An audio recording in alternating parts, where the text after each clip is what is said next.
Question कह रहा है कि ये एक्स एक्सिस है आपकी और ये वाई एक्सिस है। एक डायपोल पी वेक्टर बोल सकते हैं हम, पी एक्स एक्सिस के अलॉन्ग रखा हुआ है ओरिजिन पे और इस डायपोल के सेंटर से बहुत डिस्टेंस दूर पे, आर डिस्टेंस हम बोल सकते हैं, जो इलेक्ट्रिक फील्ड है इस डायपोल की वो वाई एक्सिस के पैरेलल है, मतलब ऐसे है नेट इलेक्ट्रिक फील्ड।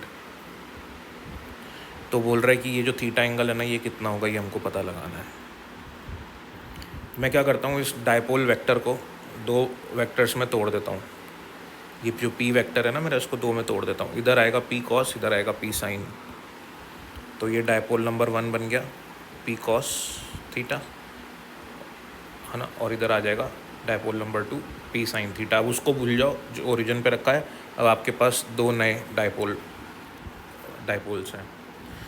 ये जो P1 वाला डायपोल है, इसके लिए ये पॉइंट एक्सियल पॉइंट है, तो इसकी इलेक्ट्रिक फील्ड इस डायरेक्शन में होगी, क्योंकि हमको पता है कि जिस डायरेक्शन में डायपोल मोमेंट होता है उसी डायरेक्शन में उसके एक्सियल पॉइंट पे इलेक्ट्रिक फील्ड होती है। तो ये डायपोल मोमेंट की डायरेक्शन और एक्सियल पॉइंट पे यही सेम डायरेक्शन होगी इलेक्ट्रिक फील्ड की, इस डायपोल की।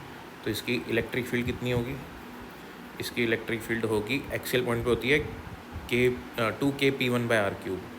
ये हो जाएगी 2kp1/r³। ठीक है, यहाँ पे मैं ये जो इसको थोड़ा सा ऊपर लिख लेता हूँ। So this is 2kp1/r³। ये हॉरिजॉन्टल के साथ थीटा एंगल ही है, ये भी, ये लाइन थीटा एंगल और सेम ये भी थीटा एंगल, राइट। अब बात करते हैं दूसरे वाले डायपोल की। तो ये वाले डायपोल के लिए ये वाला पॉइंट इक्वेटोरियल पॉइंट है। तो अगर इसका डायपोल मोमेंट यूँ है तो इसकी इलेक्ट्रिक फील्ड ऐसे आएगी अपोजिट डायरेक्शन में और होगी kp2/r³। kp2/r³। तो यहाँ पे इलेक्ट्रिक फील्ड होगी, इसको E2 बोल रहा हूँ, kp2/r³, और ये होगी E1। अब मुझे थीटा एंगल निकालना है। अब आपको ये साफ साफ क्वेश्चन ने बोल रखा है कि इन दोनों की वजह से जो नेट इलेक्ट्रिक फील्ड है वो ऐसी आ रही है, ठीक है। तो अगर ये एंगल थीटा है तो ये एंगल 90 डिग्रीज है ना, तो ये वाला एंगल 90 माइनस थीटा होगा, और ये भी 90 डिग्री है। ये 90 माइनस थीटा है, तो ये कितना होगा, ये थीटा होगा, क्योंकि टोटल 90 है, तो ये एंगल भी थीटा हो जाएगा। तो मैं यहाँ थीटा लिख लेता हूँ। अब इस इलेक्ट्रिक फील्ड का यहाँ पे कंपोनेंट और इस इलेक्ट्रिक फील्ड का यहाँ पे कंपोनेंट, ये दोनों इक्वल और अपोजिट हैं, और ये एक दूसरे को कैंसिल कर रहे हैं। क्यों है इक्वल, क्योंकि इस इलेक्ट्रिक फील्ड का एक कंपोनेंट इधर होगा और इस इलेक्ट्रिक फील्ड का भी एक कंपोनेंट इधर होगा, तो वो दोनों कंपोनेंट्स आपस में ऐड होकर इलेक्ट्रिक फील्ड बना रहे हैं। लेकिन इस E2 इलेक्ट्रिक फील्ड का ये वाला कंपोनेंट और E1 इलेक्ट्रिक फील्ड का ये वाला कंपोनेंट क्योंकि इक्वल और अपोजिट हैं, तभी तो नेट इलेक्ट्रिक फील्ड ऊपर की तरफ है, क्योंकि ये दोनों आपस में कैंसिल हो रहे हैं। तो बचा कौन सा कंपोनेंट, E1 वाले का वर्टिकल और E2 वाले का वर्टिकल और E1 वाले का भी वर्टिकल बचा। यानी कि इन दोनों के जो हॉरिजॉन्टल कंपोनेंट्स हैं वो इक्वल और अपोजिट हैं, इसीलिए नेट इलेक्ट्रिक फील्ड वर्टिकल है। समझ में आई बात। तो इसी चीज़ को मैंने यहाँ पे यूज़ करना है। तो यहाँ पे होगा E2 ये आ जाएगा इस डायरेक्शन में, E2 है ना, तो इधर आएगा E2 कॉस और इधर आएगा E2 साइन थीटा, है ना, और इधर आएगा, इसके लिए आएगा इधर E1 कॉस थीटा।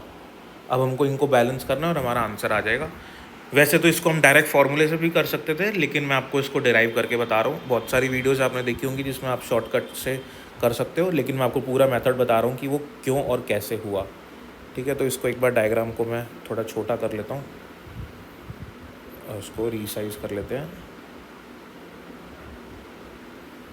ठीक है, और यहाँ अपन सॉल्व कर लेंगे फिर इसको ईजीली, कोई दिक्कत नहीं है अपन को।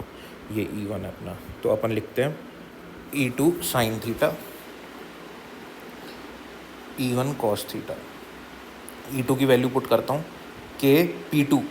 P2 है P sine theta, kp2/r³ into sine theta, और E1 की वैल्यू है 2kp1 और P1 है P cos theta, 2kp1 cos थीटा/r³।